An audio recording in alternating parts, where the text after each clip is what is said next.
學生認真地了解碳排放的成因及所帶來的污染問題，並利用平板電腦收集資料，討論如何用實際的行動來改善相關的問題。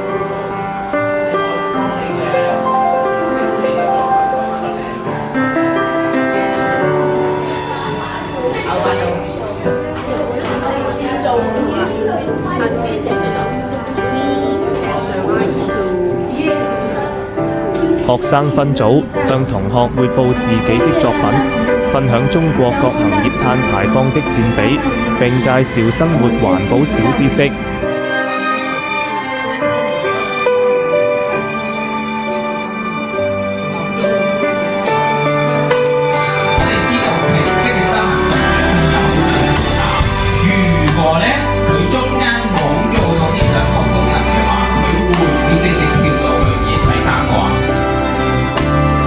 會定唔會㗎？係啦，你一同二冇做嘅話咧，你係做唔到3㗎。所以咧，我哋